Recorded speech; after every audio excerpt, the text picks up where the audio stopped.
மகாமானிய DS சேனநாயக்கவின் 129வது ஜனன தினத்தை முன்னிட்டு இன்று எப்பாவல கட்டியாப சந்தையில் நிகழ்வு ஒன்று ஏற்பாடு செய்யப்பட்டிருந்தது. அது பால் வம்பலமே வரம் விதிන්න වගේ ආණ්ඩුව කටයුතු කරන්නේ ප්‍රධාන විපක්ෂයේ දුර්වලතා. இன்று பாழடைந்த மடமொன்றில் பானைகளை உடைப்பதை போன்று அரசாங்கம் செயற்படுகிறது. எதிர்க்கட்சி பலவீனம் அடைந்துள்ளமை இதற்கு காரணமாகும். ஆகையால் ஐக்கிய பிக்குகள் முன்னணி அண்மையில் நமது தலைவர்களுடன் பேச்சுவார்த்தை நடத்தியது. மத்தியில் காணப்படும் கருத்து முரண்பாடுகளை புறந்தள்ளி மீண்டும் ஒரு தடவை ஒன்றிணைந்து பொதுவான நோக்கத்துடன் நாட்டை மீட்டெடுத்து மக்களுக்கு சேவையாற்ற வேண்டுமாயின் நமது தலைவர்கள் ஒன்றிணைய வேண்டும்.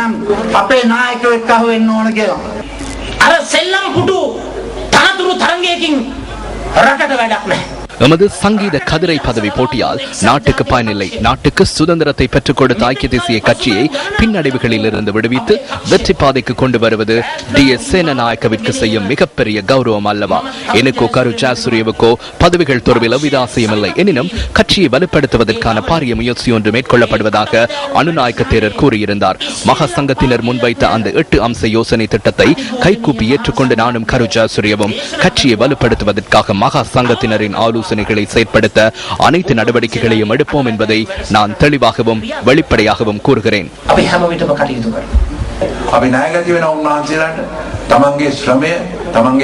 தேரர்களுக்கு நாம் நன்றி கடன் பட்டுள்ளோம். தமது முயற்சி, நேரம் மற்றும் நிதி ஆகியவற்றை செலவிட்டு பல மைல் தூரம் சென்று அனைத்து தரப்பினரையும் ஒன்றிணைப்பதற்காக மகா சங்கத்தினர் மேற்கொள்ளும் அர்ப்பணிப்பை நாம் பாராட்டுகிறோம். தேரர்கள் யோசனைகளை முன்வைத்துள்ளார்கள்.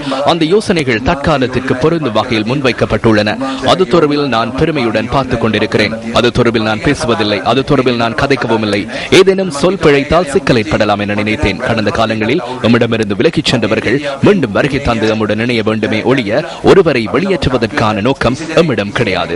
ஒருவரிடம் பழி தீர்க்க கோபம் கொள்ள நாம் எதிர்பார்க்கவில்லை.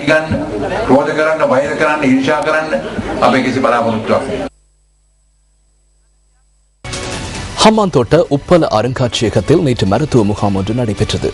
சபாநாயகர் சமால் ராஜபக்சவின் பிறந்த நாளை முன்னிட்டு இந்த மருத்துவ முகாம் ஏற்பாடு செய்யப்பட்டிருந்தது. இந்த மருத்துவ முகாமில் சுமார் 20 நிபுணத்துவ வைத்திய அதிகாரிகள் பங்கு பெற்றிருந்தனர். இதன்போது பிரதேச மக்களுக்கு நிபுணத்துவ வைத்திய ஆலோசனைகள் வழங்கப்பட்டன. மேலும் மக்களுக்கு இலவசமாக மருந்து வகைகள் விநியோகிக்கப்பட்டதுடன் இலவசமாக மருத்துவ பரிசோதனைகளும் மேற்கொள்ளப்பட்டன.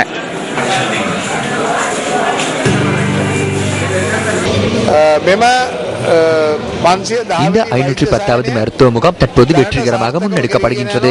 வீரவில, புத்தல, டெபரவெவ, ரன்ன, கிரிந்த மற்றும் அம்பாந்தோட்டை ஆகிய பிரதேசங்களில் இருந்து ஆயிரக்கணக்கான நோயாளர்கள் இங்கு வந்துள்ளனர். இதன்போது மக்களுக்கு உலருணவுப் பொருட்களும் பகிர்ந்தளிக்கப்பட்டன.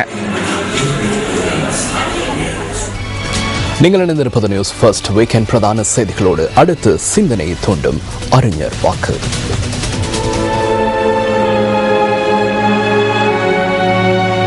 ஒவ்வொருவரும் தங்களுக்கு வாழ்க்கையில் இயல்பாக அமைந்துள்ள கடமைகளை சரிவரச் செய்வதே வாழ்க்கையில் மிக உயர்ந்த தர்மம்.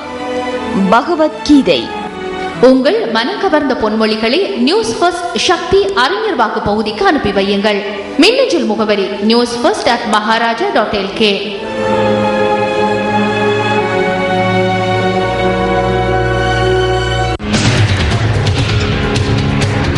வவுனியா அட்டம்பகஸ்கட பகுதியில் உள்ள சிறுவர் இல்லம் ஒன்றிலிருந்து 9 வயது சிறுவன் கடந்த 12ஆம் திகதியும் 7 வயதுக்கும் 18 வயதுக்கும் உட்பட்ட மேலும் 22 சிறுவர்கள் கடந்த 15ஆம் திகதியும் தேசிய சிறுவர் பாதுகாப்பு அதிகார சபையினால் பொறுப்பேற்கப்பட்டனர்.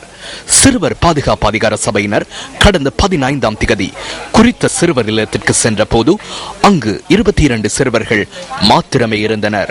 எனினும் கடந்த 12ஆம் திகதி 9 வயது சிறுவன் பொறுப்பேற்கப்பட்ட சந்தர்ப்பத்திலேயே அங்கிருந்த ஏனைய சிறார்களின் நலனை கருத்தில் கொண்டு தமது கடமைகளையும் பொறுப்புகளையும் அதிகார சபையினர் நிறைவேற்றியிருந்தால் 23 சிறுவர்களை விடவும் கூடுதலான சிறுவர்களை பொறுப்பேற்பதற்கான வாய்ப்பு கிடைத்திருக்கும். சிறுவர் இல்லத்தின் நிர்வாகம் 2011 மற்றும் 2012 ஆண்டுகளில் முறையாக 84 மற்றும் 64 சிறார்களுக்காக வவுனியா தெற்கு பிரதேச செயலகத்தின் ஊடாக உலக உணவு திட்டத்தின் கீழ் ஒதுக்கீடுகளை பெற்றுள்ளமை இந்த கூற்றை தீவிரப்படுத்துவதாகவே அமைந்துள்ளது.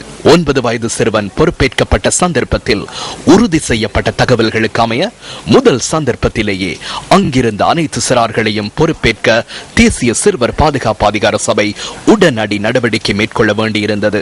கடந்த 9ஆம் தேதி வவுனியா சட்ட வைத்திய அதிகாரி வெளியிட்ட சான்றிதழில் 9 வயது சிறுவன் சில காலமாக பாலியல் துஷ்பிரயோகத்திற்கு இலக்காக இருந்ததை பறைசாற்றும் காயங்கள் சிறுவனின் உடலில் காணப்படுவதாக உறுதிப்படுத்தப்பட்டிருந்தமையே அதற்கு காரணமாகும். ஏனைய சிறார்களும் துஷ்பிரயோகத்திற்கு இலக்கானார்களா என்பதை கண்டறிய வேண்டிய பொறுப்பை உணராத அதிகார சபை வீணடித்த 3 நாட்களை தமக்கு சாதகமாக பயன்படுத்திய சிறுவர் இல்லத்தின் நிர்வாகம் ஒரு தொகை சிறுவர்களை அங்கிருந்து வெளியேற்றியிருக்கலாம் அல்லவா?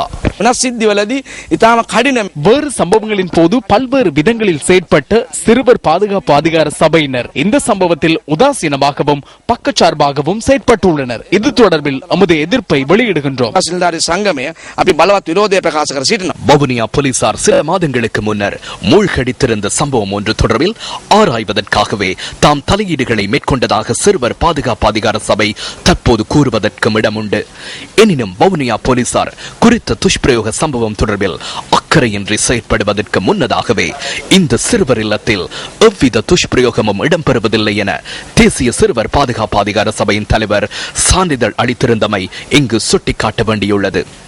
துஷ்பிரயோக சம்பவங்கள் இடம்பெறுவதால் இந்த சிறுவர் இல்லத்தை மூடிவிடுமாறு வடமத்திய மாகாணம் நன்னடத்தை மற்றும் சிறுவர் பாதுகாப்பு ஆணையாளர் விடுத்த எழுத்து மூல கோரிக்கைக்கு அமைய அங்கு விஷயம் மேற்கொண்டு நிலைமைகளை கண்காணித்ததன் பின்னரே அதிகார சபையின் தலைவர் இந்த நற்சான்றிதழை வழங்கியிருந்தார். தமது திணைக்களத்தில் பதிவு செய்யப்பட்டிருந்தாலும் தம்மால் வழங்கப்படும் ஆலோசனைகளை ஏற்றுக்கொள்ள மறுக்கும் சிறுவர் இல்லத்தின் நிர்வாகம் அங்கு மேற்பார்வை செய்வதற்கான அனுமதியை மறுத்து வருவதாகவும் வடமத்திய மாகாணம் நன்னடத்தை ஆணையாளர் சிறுவர் பாதுகாப்பு அதிகார சபையின் கவனத்திற்கு கொண்டு வந்திருந்தார். இந்த விடயங்களை சுட்டிக்காட்டி 2010 ஆண்டு நவம்பர் மாதம் 29ஆம் தேதி முன்வைக்கப்பட்ட வேண்டுகோளுக்கு அமைவாக 28 நாட்களுக்கு பின்னர் அதிகார சபையின் தலைவர் உள்ளிட்ட உத்தியோகத்தர்கள் குழு வவுனியா அடமகஸ்கட பகுதியில் உள்ள சிறுவர் இல்லத்திற்கு சென்று மேலோட்டமான மேற்பார்வையை முன்னெடுத்திருந்தது. இந்த மேற்பார்வை நடவடிக்கை சிறுவர் துஷ்பிரயோகங்களை கண்டறியும் அளவிற்கு சிறந்த நடவடிக்கை அல்ல என்பது 2 வருடங்களும் 9 மாதங்களும் கடந்த நிலையில் அங்கிருந்த சிறார்களை பொறுப்பேற்றதன் மூலம் தேசிய சிறுவர் பாதுகாப்பு அதிகார சபைக்கு புரிந்திருக்க கூடும்.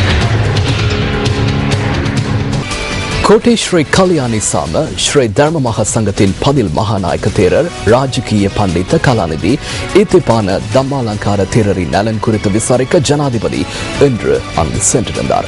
பன்னிப்பிட்டிய ருக்மால் ஸ்ரீ தர்ம விஜயராம விகாரைக்கு இன்று ஜனாதிபதி விஜயம் செய்திருந்தார்.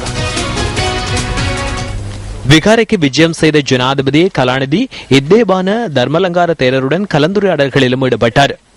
பதில் மகாநாயக்க தேரரது பிறந்த தினத்தை முன்னிட்டு தனது வாழ்த்துக்களையும் தெரிவித்த ஜனாதிபதி அவர் விரைவில் குணமடைய வேண்டும் எனவும் இறைவனை பிரார்த்திப்பதாக ஜனாதிபதி ஊடக பிரிவு குறிப்பிட்டுள்ளது. இதேவேளை இலங்கையில் நடைபெறவுள்ள பொதுநலவாய அரசு தலைவர்கள் மாநாடு சிறந்த முறையில் நடைபெறுவதற்கான விசேட வழிபாடுகள் நேற்று பிற்பகல் கொழும்பில் இடம்பெற்றது. இந்த வழிபாடுகளில் ஜனாதிபதி மஹிந்த ராஜபக்ச பங்கேற்றிருந்தார். விவசாய அமைச்சர் மஹிந்த யாப்பா அபேவர்த்தனவின் 30 வருட கால அரசியல் வாழ்வை முன்னிட்டு ஏற்பாடு செய்யப்பட்டிருந்த நிகழ்வு ஒன்று கொழும்பில் ஜனாதிபதி தலைமையில் நேற்று நடைபெற்றது. பல அமைச்சு பதவிகளை வகித்துள்ள மஹிந்த யாப்பா அபேவர்த்தன முன்னெடுத்த 30 வருட கால மக்கள் சேவையையும் ஜனாதிபதி இதன்போது கௌரவித்துள்ளார்.